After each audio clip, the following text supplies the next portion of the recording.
Hello दोस्तों, एक बार फिर से स्वागत है आप सभी का हमारे यूट्यूब चैनल स्टडी ग्राउंड में बने रहने के लिए। दोस्तों आज की इस वीडियो में हम आपको क्लास 10th हिंदी का ऑब्जेक्टिव प्रश्न बताऊंगा, तो आप लोग वीडियो को अंत तक देखना और सही प्रश्नों को याद कर लेना। ये सभी प्रश्न आपके मैट्रिक एग्जाम के लिए काफ़ी इंपॉर्टेंट है, ठीक है। तो आप लोग ज़रूर वीडियो को अंत तक देखना, ठीक है। तो चलिए दोस्तों वीडियो स्टार्ट करते हैं। दोस्तों यहाँ पर क्वेश्चन नंबर फर्स्ट है हिंदी का कि भीमराव अम्बेडकर की मृत्यु कब हुई। तो भीमराव अम्बेडकर की मृत्यु कब हुई थी। तो दोस्तों याद रखना, इसका सही उत्तर हो जाएगा ऑप्शन नंबर क्या हो जाएगा दोस्तों, ऑप्शन नंबर ए हो जाएगा, क्योंकि उनका जन्म 1891 ईस्वी में हुआ था, 14 अप्रैल 1891 ईस्वी में, और उनका मृत्यु जो हुआ था 1956 ईस्वी में हुआ था, ठीक है। याद रखना इसका जन्म कब हुआ था, इनका जन्म कब हुआ था और मृत्यु कब हुई थी, दोनों आप लोग याद रखना, दोनों आपके एग्जाम में पूछे जाते हैं, ठीक है। दूसरा नंबर प्रश्न है कि the caste in India their mechanism के लेखक है। मैकेनिज्म के लेखक कौन है। तो दोस्तों इसका तो आंसर आप लोगों को पहले से पता होगा, इसका आंसर आप लोगों को पहले से पता होगा, इसका लेखक भीमराव अम्बेडकर ही है, ठीक है। याद रखना। अगला क्वेश्चन 3 नंबर है दोस्तों। अगला क्वेश्चन क्या है, 3 नंबर। दोस्तों यहाँ पर 3 नंबर प्रश्न है। 3 नंबर प्रश्न क्या है कि नलिन बिलोचन शर्मा की कहानी है।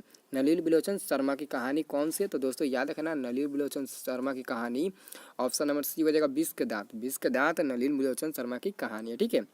चौथा नंबर प्रश्न है कि सेन साहब किस कहानी के पात्र हैं। सेन साहब किस कहानी का पात्र है। तो दोस्तों इसका सही उत्तर हो जाएगा ऑप्शन नंबर क्या हो जाएगा, ऑप्शन नंबर ए हो जाएगा, ए हो जाएगा, या फिर ऑप्शन नंबर सी होगा, सेन साहब किस कहानी के पात्र है। तो दोस्तों याद रखना है, इसका सही उत्तर हो जाएगा ऑप्शन नंबर सी, विष के दांत, जिसमें सेन साहब की 5 पुत्रियाँ थी और एक बेटा था। बेटे का नाम खोखा था, खोखा प्लस बहादुर, ठीक है। बेटे का नाम क्या था, खोखा प्लस बहादुर, ठीक है। याद रखना, इसका सही उत्तर हो जाएगा ऑप्शन नंबर सी, ठीक है। ए नहीं होगा, ऑप्शन नंबर सी होगा, ठीक है। और यहाँ पर 5 नंबर प्रश्न है दोस्तों। यहाँ पर 5 नंबर प्रश्न है कि भारत से हम क्या सीखे, किस साहित्यिक विद्या में है।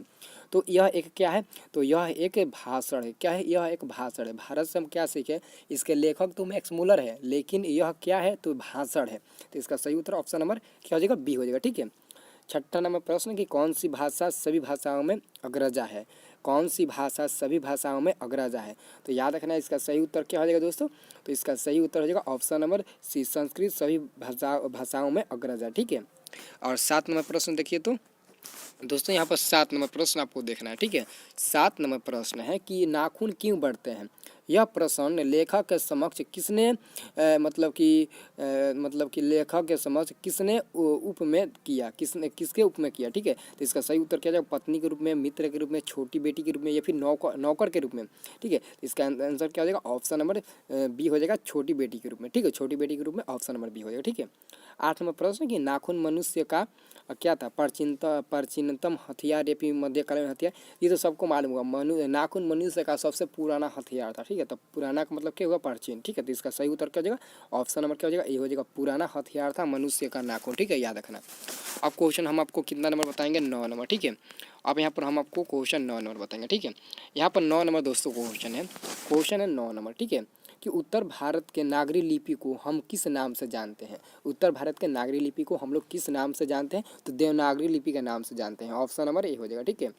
10 नंबर क्वेश्चन की महदूद गजनवी द्वारा चलाया गया सिक्का किस लिपि में लिखा गया है, किस लिपि में लिखा गया है। तो दोस्तों याद रखना, इसका सही उत्तर हो जाएगा ऑप्शन नंबर ए हो जाएगा, ब्रह्म लिपि में, ठीक है। ब्रह्म लिपि में ऑप्शन नंबर ए हो जाएगा, ठीक है। अगला क्वेश्चन देखिए तो अगला क्वेश्चन 11 नंबर है दोस्तों। 11 नंबर प्रश्न कि बहादुर कहाँ से भाग कर आया था। बहादुर कहाँ से भाग कर आया था। आप लोग बहादुर के बारे में पढ़ा होगा विष के दांत में। तो बहादुर कहाँ से भाग कर आया था, इसका तो आपको पता होगा। तो बहादुर नेपाल से भाग कर आया था, ठीक है। इसका आंसर हो जाएगा ऑप्शन नंबर सी, ठीक है। 12 नंबर प्रश्न है कि रिश्तेदार जी पत्नी के कितने रुपये खो गए थे। रिश्तेदार की पत्नी के कितने रुपये खो गए थे। तो इसका सही उत्तर क्या हो जाएगा, आपका आंसर क्या हो जाएगा दोस्तों, ऑप्शन नंबर ए हो जाएगा, 11 रुपया, यानी कि ऑप्शन नंबर ए हो जाएगा, ठीक है। 13 नंबर प्रश्न है कि दूसरों की नकल कर लिखा गया साहित्य कैसे होता है। दूसरों की नकल कर लिखा गया साहित्य कैसा होता है। तो याद रखना, अद्धम होता है, ऑप्शन नंबर अद्धम। और लग गया, इसका मतलब कि आप लोगों को आप लोग समझदार है, आप लोग समझ गए होंगे कि और पहले लगा दिया है, तो इसका मतलब क्या होता है, ठीक है। अब क्वेश्चन नंबर 14 है, ठीक है। क्वेश्चन नंबर 14 है, ठीक है। तो क्वेश्चन नंबर 14 देखिए, 14 क्वेश्चन में ध्यान से देखिए। 14 नंबर क्वेश्चन है कि बिरजू महाराज को संगीत नाटक अकादमी अवार्ड किस उम्र में मिला, किस उम्र में मिला। तो दोस्तों याद रखना, इसका सही उत्तर हो जाएगा ऑप्शन नंबर डी हो जाएगा, 27 वर्ष के उम्र में बिरजू महाराज को संगीत से नाटक से अकादमी अवार्ड मिला, ठीक है। 15 नंबर क्वेश्चन है कि अभिनव में लेखक ने कितनी कविताएं लिखी है। अभिनव में लेखक ने कितनी कविताएं लिखी, तो याद रखना 35 कविताएं लिखी। ठीक है, ऑप्शन नंबर सी हो जाएगा। ठीक है, अगला प्रश्न है यहाँ पर 16 नंबर प्रश्न है दोस्तों कि मछली किस प्रकार की कहानी है।